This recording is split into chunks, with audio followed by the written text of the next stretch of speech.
Welcome to अर्डू voice. पहाड़ों की कैदी परिजाद और फौजी की कहानी, मोहब्बत, कुर्बानी और एक पुरअसरारे राज की दास्तान।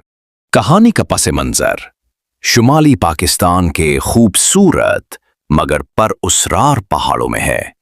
कैप्टन हैदर पाक फौज का एक बहादुर और निडर अफसर दुश्मन के इलाके में एक खुफिया मिशन पर जाता है। मिशन के दौरान अचानक शदीद बर्फबारी शुरू हो जाती है और हैदर पहाड़ों में गुम हो जाता है। शदीद सर्दी, खामोशी और धुंध में लिपटी वादी में हैदर एक पुरानी और सुनसान हवेली तक पहुंचता है। हवेली पुरानी जरूर थी मगर हैरत अंगेज तौर पर साफ और आबाद लग रही थी। दरवाजा खुद ब खुद खुलता है। अंदर दाखिल होते ही उसे एक नौजवान औरत नजर आती है जो नीले रंग के लिबास में मलबूस, सुनहरी बालों और नीली आंखों वाली गैर मामूली खूबसूरती की हामिल थी। मेरा नाम परिजाद है, उसने नरमी से कहा। मैं उस हवेली की कैदी हूं। एक हैदर पहले तो हैरान होता है मगर फिर वो समझता है कि शायद ये कोई मकामी लड़की है जिसे दुश्मनों ने कैद कर रखा है।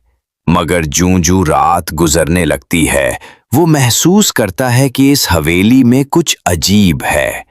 घड़ियां बंद हो जाती हैं, आईने में अक्स नजर नहीं आता और हवेली की दीवारों से सर्द हवाएं निकलती हैं। परिजाद बताती है कि वो इंसान नहीं, एक परी है जो सदियों पहले एक बदरूह की बद्दुआ से कैद कर दी गई थी।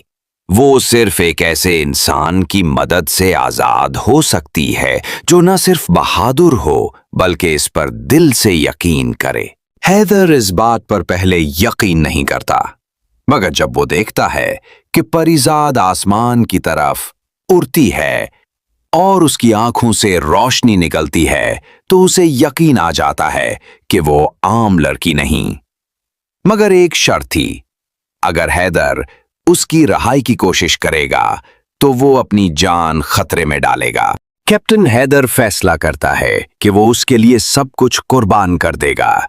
वो बदरूह से लड़ता है, अपनी बहादुरी, सच्चाई और मोहब्बत से उसे शिकस्त देता है।